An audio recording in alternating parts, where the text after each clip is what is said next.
All right, you can have a seat. So we have a special guest that I want you to meet today. His name is Dr. Nathan Willoughby, and Dr. Willoughby is the Dean of the College of Christian Ministry at Anderson University, which is my alma mater. It's where I did my undergrad work. It's where I did my graduate work. I have an incredible love in my heart for that place and how it poured into my life, and I believe very much to whatever degree God has been able to use my life. Anderson University has been a huge part of that. And Dr. Willoughby is also the dean. Part of that responsibility is the dean of the School of Theology, which primarily is graduate courses in what traditionally has been referred to as seminary. And it's just a delight to have Nathan with us today. And I wanted to invite him up to give an opportunity for you to get a little bit better acquainted of him and of Anderson University. So would you welcome Dr. Nathan Willoughby?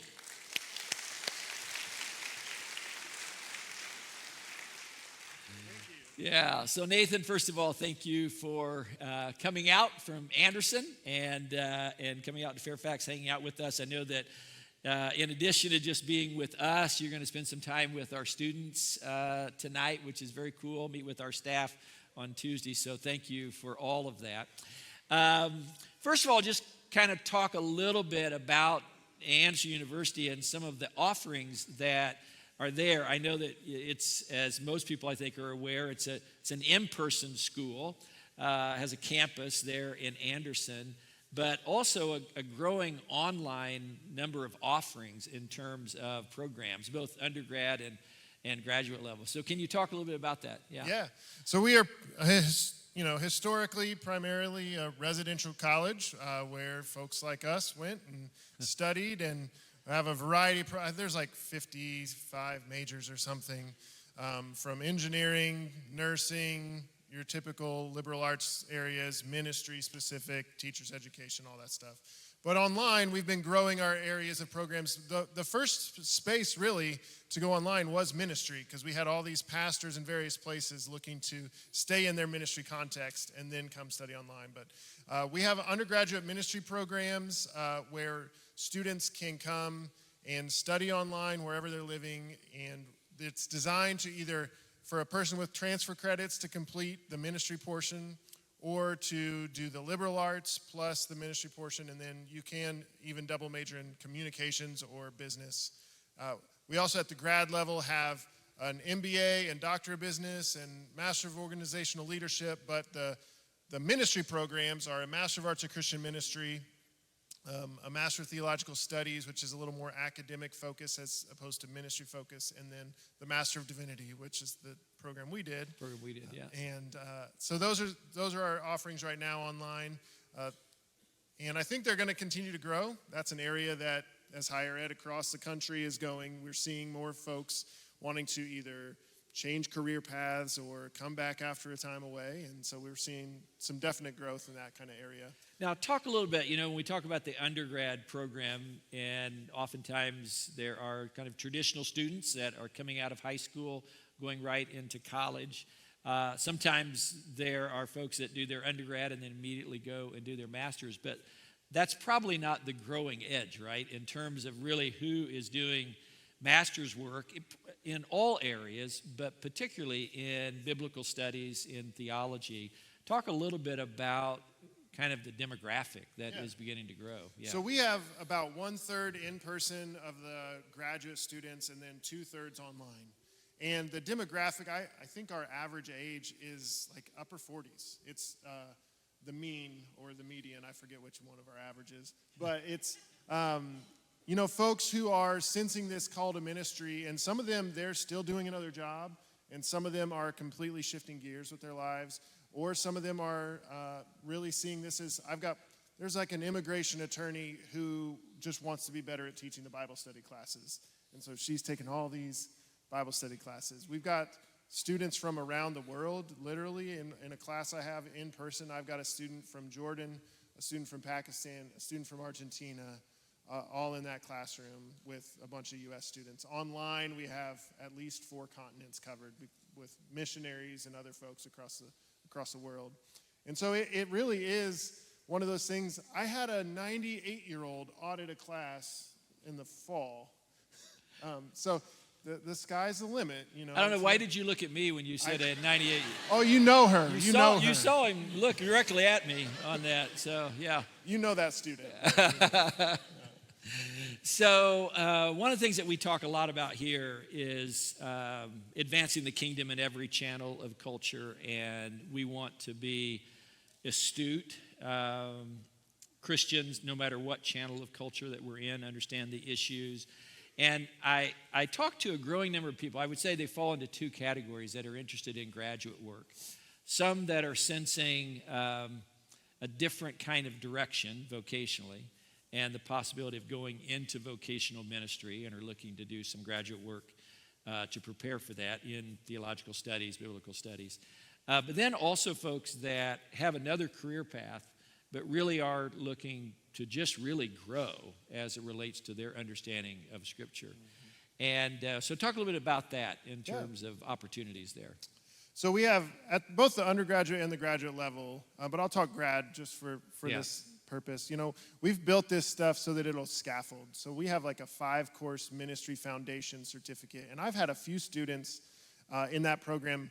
A guy, I'm his advisor. He's a retired attorney, but he's got these opportunities. And he's like, you know what? I just want to dig into this stuff. And so he's going to take a Bible class, a church history class, a theology class, and some sort of practical ministry class, and then a 5th class of his choice.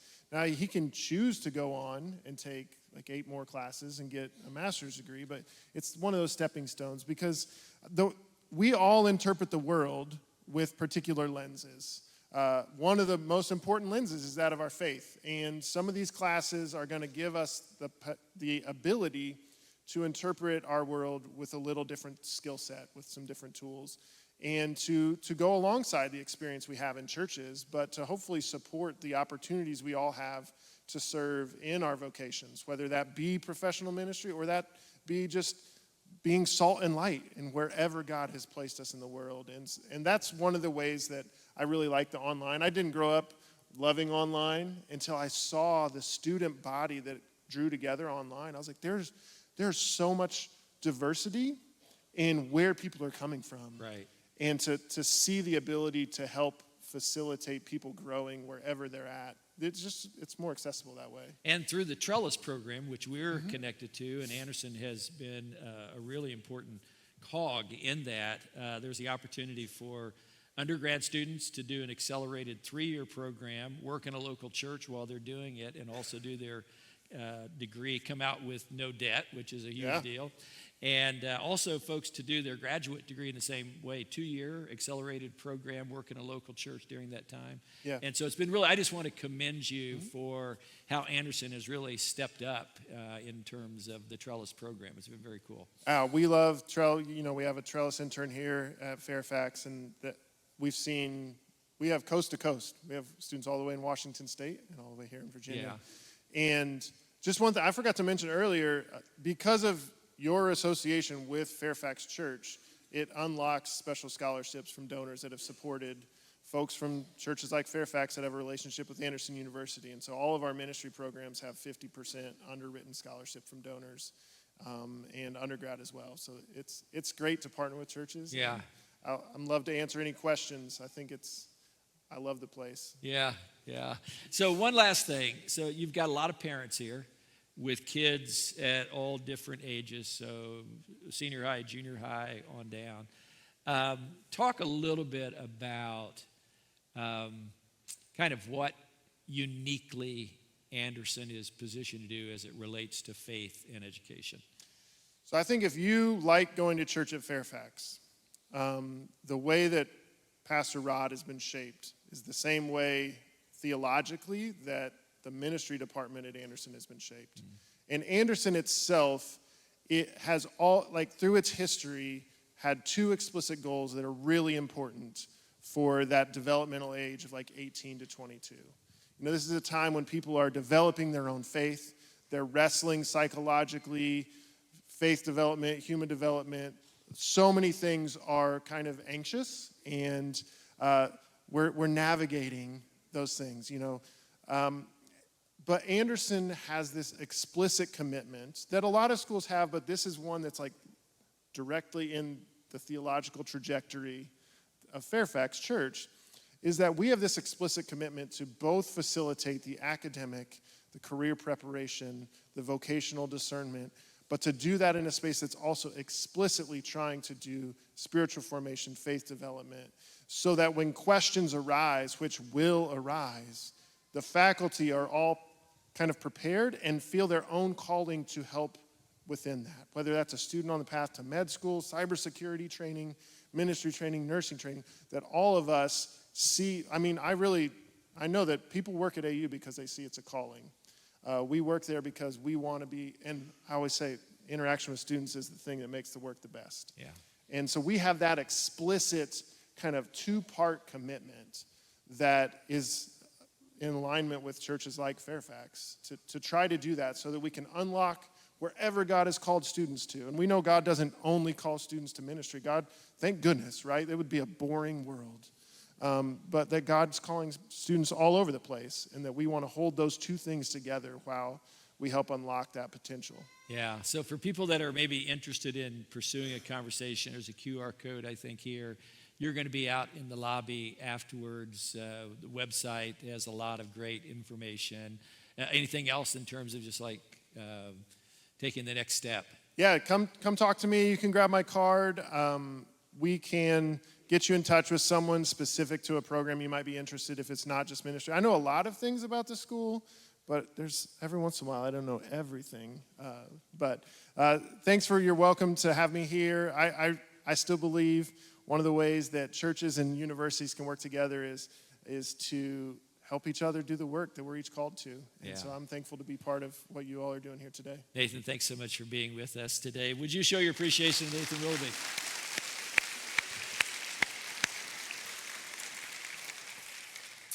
Since Nathan, it's been just a few years that Nathan has been in the role that he's in, and some really exciting changes have taken place under his leadership. And so it's a really, really great time, I think, in the life of Anderson University. All right, so we're in the third week of this study in the book of Esther. And just a little reminder again, a little context as we go into this third week.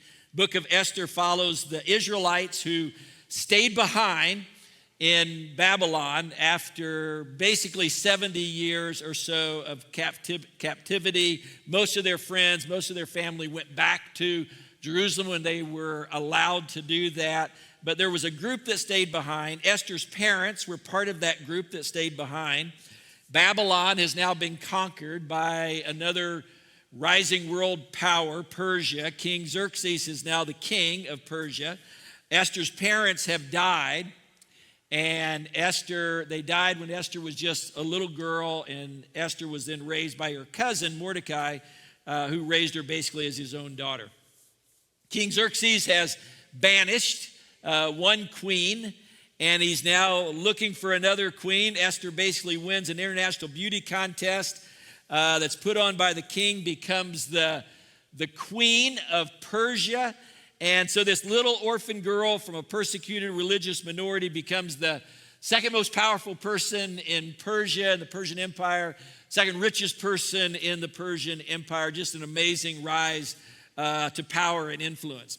And in the first 4 chapters, I keep telling you this each week, that there is so much intrigue and murder and plots that are being developed. Like if you like intrigue, if you like to watch shows that have intrigue or whatever, like my wife, her favorite shows are the ones like if they're not shooting someone within 5 minutes, she's bored. Like if you like something that has intrigue, you will love Esther. You will love the book of Esther because it is filled with all of that kind of intrigue. And in the first 4 chapters, there's all this intrigue, these murder plots, this plan to commit genocide, all of that. And Esther finds herself in the middle of all of that stuff that's going on. And even though God is not explicitly mentioned in the book, God is at work behind the scenes, using Esther, using other people to accomplish his mission, his will in this world. And Esther is definitely the protagonist in the story, but today I want to look at the antagonist in the story. It's a man by the name of Haman. And Haman is this rising star in the administration of King Xerxes. And Haman is probably one of the best case studies in Scripture on the topic of pride and how pride, basically what happens when pride goes unchecked. Now, we're going to focus our attention today on chapters 5 and 6, but to get to chapters 5 and 6, we have to kind of go back to chapter 3 that we looked at last week and a little section that starts chapter 3. This gives you a little bit of context. This is what it says. After these events, King Xerxes honored Haman, son of Hammedatha, the Agagite, elevating him and giving him a seat of honor higher than all of the other nobles. And all the royal officials at the king's gate knelt down and paid honor to Haman. But the king had commanded this concerning him, or for the king had commanded this concerning him. But Mordecai would not kneel down or pay him honor. Now, these events, this passage starts with these events. These events that are being referred to here at the beginning of the passage are referring to a plot, another plot in chapter 2 that we didn't even talk about over the first 2 weeks. It's another assassination plot. It's a plot that has taken place between two of the king's officers who become angry with the king, and they've conspired to assassinate the king. But somehow Mordecai finds out about it. He tells Esther. Esther tells the king, who thwarts the plot, and he has the two men executed. Now, at this point in the story, King Xerxes doesn't know that Mordecai is the guy that basically saved his life. Esther's cousin that's raising her, that has raised her from childhood. He doesn't know that it's Mordecai that has saved his life. But the king is feeling pretty good right now. He's taken care of some folks. He's gotten rid of some people that were going to do him harm. It's opened up some spots in the administration to fill. And so he's got some spots to fill. So one of the things that he does in kind of moving the people around in the administration, you know how that works living in Washington, D.C., he elevates Haman to the highest position in his administration. He basically makes him the prime minister of Persia. And then the king commands everyone to bow and to pay honor to Haman. Now, here's what's interesting about the king having to order people to bow and pay honor to Haman. In ancient hierarchical societies like this, and this is not just true like back in the day, back in ancient Persia, but some of you are from cultures, connected to cultures around the world where there's still kind of this that you see within culture, but certainly in ancient hierarchical societies like this, bowing to those who are in power is pretty much instinctive. Like you just kind of automatically did that. In fact, people even bowed to their elders. They bowed and showed respect to their elders. They bowed and honored their elders. That was just something that you did. So the fact that the king had to order people to bow to Haman, who's in this huge position, prime minister of the country, and he has to order people to actually bow and to show him some respect and to show him some honor is an indication of just how obnoxious a person that Haman was and how much people just disliked him for whatever reason.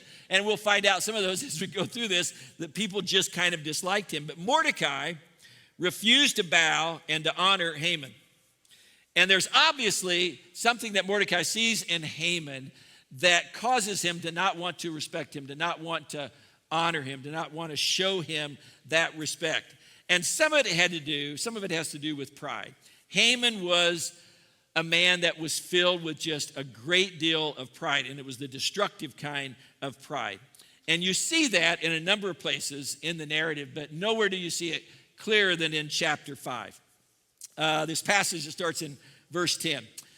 This is Haman that is talking, calling together his friends and Jerash, his wife. Haman boasted to them, boasted to his wife, boasted to his wife, boasted to his friend, boasted to his wife about his vast wealth. And he boasted, get this, he boasted to his wife about his many sons. She's the one that gave birth to the sons, and he's boasting to his wife about all of the sons that he has and all the ways that the king has honored him and how he has elevated him above other nobles and officials. And that's not all, Haman added. I'm the only person Queen Esther invited to accompany the king to the banquet that she gave. Now, he doesn't know at this point that this is a setup that's going to turn bad on him. He's just at this point like, I got invited. I'm the only one that got invited. And she has invited me along with the king tomorrow. But all this gives me no satisfaction as long as I see that Jew Mordecai sitting at the king's gate. So Haman is definitely someone who is dealing with a lot of pride issues. And I want to just begin by talking about what pride is and some of the things that pride does in our lives. And some of these things are things that we see in Haman's life. Some of them are things that we see in other biblical narratives. Some of them are just things that we see in life, just as we look at people and see how people function, like just things that we observe in everyday life. So let's talk first about what pride is.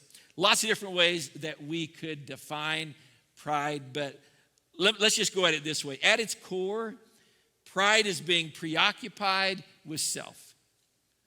At its core, it's being self-absorbed. Pride is being absorbed with self. It's all about whether I'm getting the acknowledgement that I deserve. It's all about whether I'm getting the recognition I deserve, the appreciation that I deserve, the honor that I deserve, all of that. Pride leads to us becoming obsessed with how people view us, with how people think about us, with how people see us, with how people look at us. It's kind of an obsession with all of that. Humility is not thinking of yourself less. It is not thinking less about yourself. It is actually thinking about yourself less. When you meet a humble person, you actually don't tend to think of them as being humble. Like when you meet someone who is humble, the first thing that you think is not, oh, wow, what a humble person. When you meet someone who's humble, what you tend to notice is how interested they are in you. How they are focused not on themselves, how they are focused on you, how they aren't focused on making sure that you know their resume. They're focused on getting to know you. They aren't focused on how you are treating them. They are focused on how they are treating you. They are not focused on making sure that you see them. They are focused on making sure that they see you. Like when you're in the presence of someone that's humble, like you feel seen. You feel like they see you. There are some people that, they walk in the room and you feel like the most important person is coming to the room. And there are other people when they walk in the room, you feel like you are the most important person in the room. And that's what humble people do. They just make you feel good about you. Their preoccupation is not with you seeing them. It's with them seeing you. Like they really see you. That's what humility is all about. Haman was obsessed with telling others all the ways that the king had honored him, all the ways that he perceived Esther was honoring him. He was obsessed with what the king thought about him. He was obsessed with what other people thought about him. That's why it drove him crazy when just one person was not willing to bow to him. Like everyone, an order had been given by the king for everyone to bow to him. So everyone bowed when they saw Haman, except for just one person. There was just one person that didn't bow, and it drove him absolutely crazy.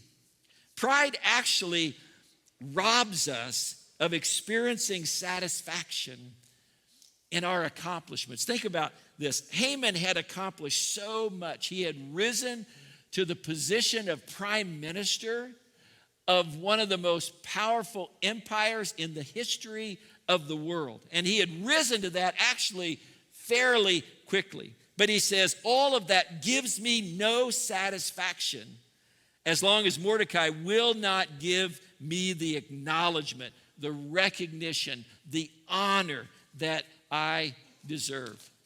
That's one of the things that pride does. Pride just doesn't allow us to actually enjoy and appreciate our own accomplishments. Like there's a reason that you sometimes see these incredibly talented people, incredibly gifted people, people with all these amazing gifts who have accomplished so much, who have risen to leadership in so many different areas, and yet they are still miserable because they still feel like somehow they are being underappreciated, that they're not getting the recognition they deserve, that they are not getting the acknowledgement that they deserve. Pride can move us from a life characterized by wisdom to a life characterized by foolishness. Why is that? Because pride keeps us from learning from our mistakes. Pride causes us to justify everything. A relationship fails. A job doesn't work out. A position at work doesn't work out. We don't get the promotion that we thought that we deserved. And it's always about someone else. It's always about him. It's always about her. It's always about the circumstances, but it's never because of us. So we never learn. Humble people learn really quick. They learn really fast. They seek to understand what they've done wrong, even if someone else has also done something wrong. Even if only 50% is their fault, even if only 40% or 30% or 20% or 5%, even if only 5% is their fault, humble people want to understand what their part was so they can address it. And that allows them to learn so much faster. It allows them to grow so much faster. Pride causes us to respond in unhealthy ways to confrontation.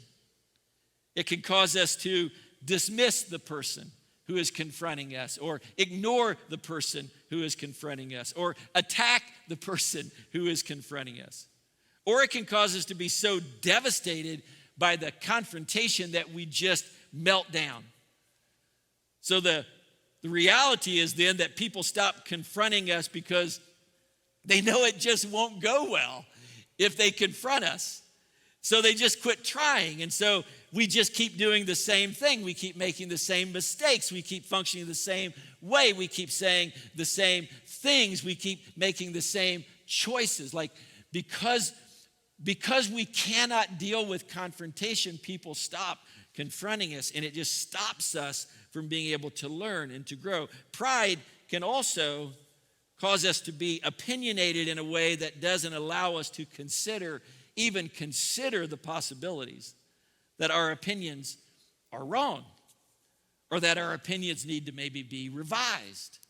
We see this in culture all the time. Just the possibility that our opinions are wrong, or maybe they need to be revised, or maybe they need to be more nuanced. Our opinions need to be a little bit more nuanced, or maybe they need to better acknowledge the complexity of the situation or the multi-layers of the situation. And they need to kind of understand all of that complexity and all of that nuance. Pride keeps us from, it causes us to be opinionated in a way that will not allow us to consider the possibility that maybe we need to rethink our opinions.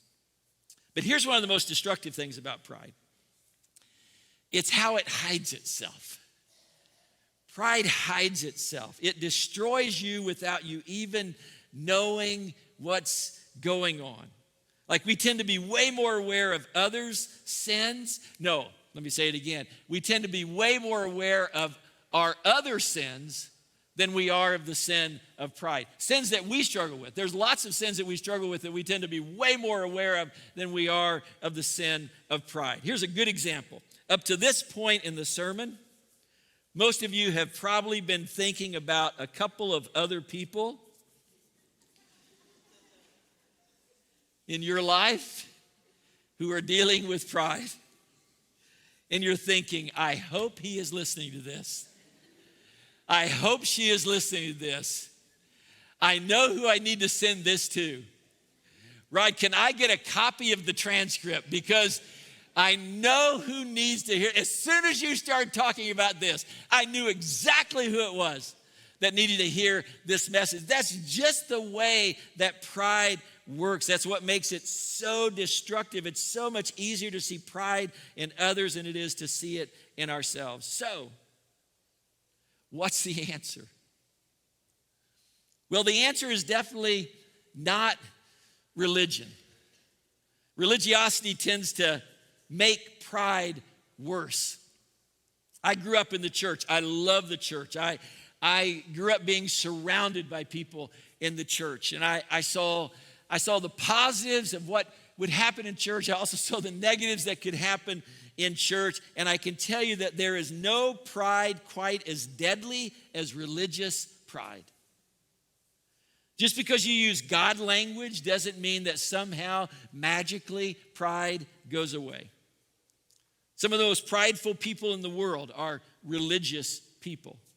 Because when you become convinced that all that matters is that you follow the rules and that you think you are pretty successfully following the rules, then you tend to become prideful and self-righteous and judgmental of everyone that you think is not performing quite as well as you are. So if religiosity isn't the cure, what is? Well, we begin to see the answer in chapter 6.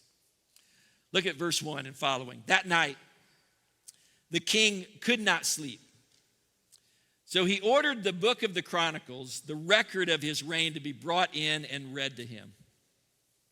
It was found recorded there that Mordecai had exposed Bigthana and Teresh, two of the king's officers who guarded the doorway, who had conspired to assassinate King Xerxes. What honor and recognition has Mordecai received for this? The king asked. Nothing. Nothing's been done for him up to this point, the attendants answered. And the king said, well, who is in the court? Now Haman, I love the way this all plays out. Now Haman had just entered the outer court of the palace to speak to the king about hanging Mordecai on the gallows that he had erected for him. His attendants answered, Haman is standing in the court. And the king says, oh, Haman, we'll bring him in. So Haman's pride has led him to the place where not only does he want to kill Mordecai, he wants to make a public spectacle of Mordecai. He's built this 75-foot tall gallows to hang Mordecai on, and he wants to come in and ask permission of the king to be able to hang Mordecai on the same day that the Jews are going to be slaughtered. But the night before, as the text says, the night before, the king cannot sleep. And so he looks at this book. It's the book that chronicles events that have taken place, not only in the life of the palace, but just in the life of the country, just kind of chronicles these. It keeps a history of all of these. And he realizes in reading through this book that chronicles all of these events that it's Mordecai who is the one that actually saved him from this assassination attempt that had taken place. And so he wonders, has anything been done to reward him for that? Has anyone said thanks even to him for that? And it's at that moment that Haman comes in. And this is what happens next. I love this. Verse 6. When Haman entered, the king asked him, Haman, what should be done for the man the king delights to honor? Now Haman thought to himself, well, who is there that the king would rather honor than me? Obviously, he's not wanting to name me right now, but obviously he's talking about me. So he answered the king, for the man the king delights to honor, have them bring a royal robe that the king has worn and a horse the king has ridden, one with a royal crest placed on its head, and then let the robe and horse be entrusted to one of the king's most noble princes. Let them robe the man the king delights to honor and lead him on the horse through the city streets, proclaiming before him, this is what is done for the man the king delights to honor. So when the king asked Haman what he should do for the man the king delights to honor, Haman thinks he's talking about him, and he comes up with this fascinating proposal that involves wearing the king's robes and riding on the king's horse, just like a conquering hero parading through the town. And the robe is of particular significance because wearing the king's robe is not just about honoring the person who is wearing it. You see it even when Jonathan gave his robe to David. It wasn't just about honoring David, that wearing the king's robe is the way for the king to say, I delight in this person. I care about this person. I love this person. And that's why Haman is so excited, because he's convinced that if the people out there can see how much the king loves him, if the people out there can see how much the king delights in him, if the people out there can see how much the king cares about him, then he must be a person of worth. He must be a person of value. But then comes verses 10 and following. Go at once, the king commanded Haman. Get the robe and the horse and do just as you have suggested. For Mordecai, the Jew, who sits at the king's gate. Do not neglect anything you have recommended. Like, I love what you came up with. I love the plan you came up with. Do everything that you have recommended. So Haman got the robe. He got the horse. He robed Mordecai. And then he was the one that led him on horseback through the city streets, proclaiming before him, this is what is done for the man the king delights in. It's like he is being forced to stand out in public and point to Mordecai and say, this is the man. Like, this is the man. This is the man that the king delights to honor. Now, this is an absolute reversal of fortunes, both for Mordecai and for Haman. Mordecai was about to be laid low, and now he's lifted high. Haman was about to reach the pinnacle of life, the pinnacle of his career, and now he has been forced to assume the role of a servant. And you just see that principle. You just see that principle over and over and over again in Scripture. Humble yourself and be exalted. Exalt yourself and be humbled. Lose yourself to find yourself. The way up is actually down. The path to power is to make yourself a servant. The way to true wealth is to actually give your wealth away. The way to influence is to not care about your influence and just love people. It's the way of Jesus. It's the way of those who follow Jesus.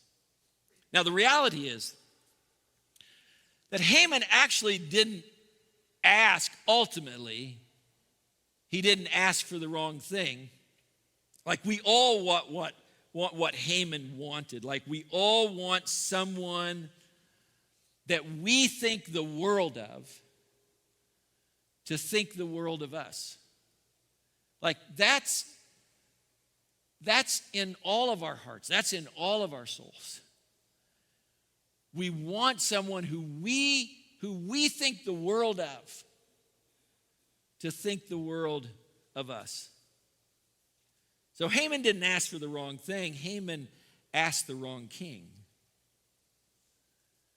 Because there's another king who wants to clothe us in his kingly robe. It's the robe of his righteousness. And by clothing you in it, he is saying to you, I delight in you. I love you. Like you are of value to me. You are a person of worth. Not because of anything you've done, but because of what I've done for you.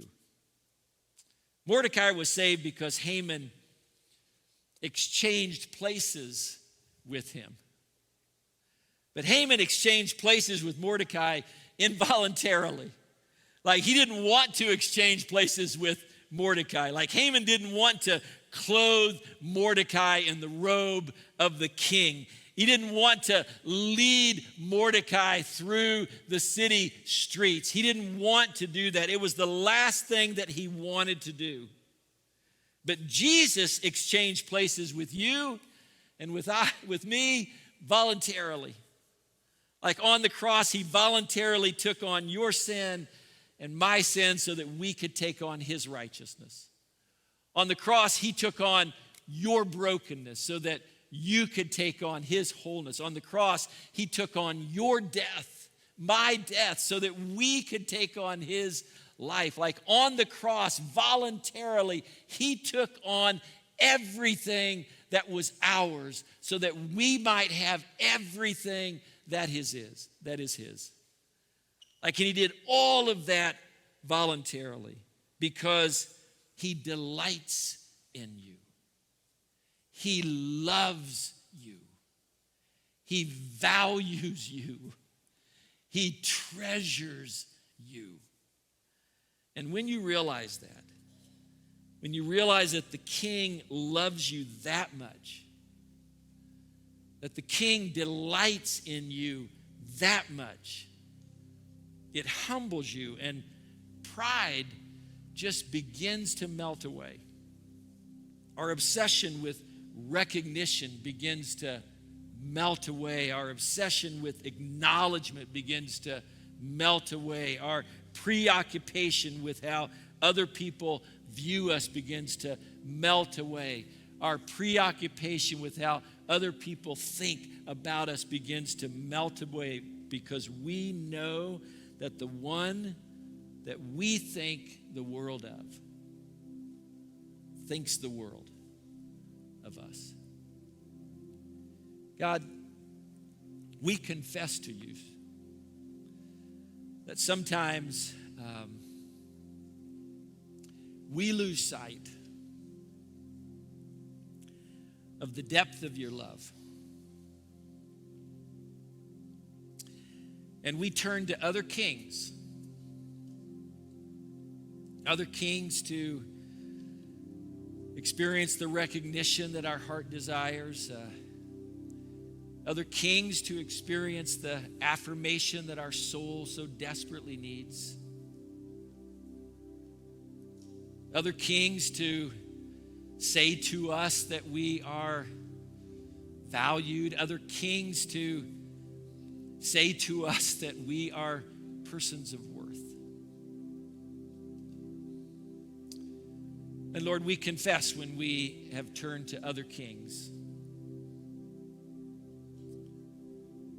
and lost sight of the one true King who delights in us and loves us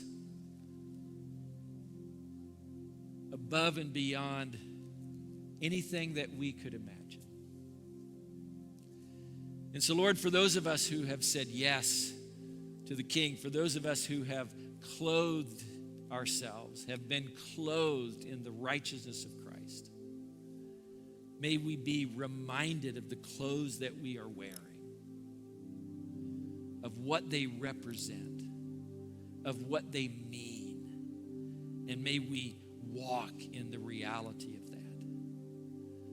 And for those of us that have never said yes to what you have done for us on the cross, have never been clothed truly in the righteousness of Christ. I pray that today would be the day that we take on the robe, that we are clothed in the kingly robe of your righteousness that changes everything. The way that we relate to you, the way that we relate to our families, the way that we relate to our friends, the way that we relate to our coworkers, that just changes everything. We pray this in the name of Christ. And all of God's people said.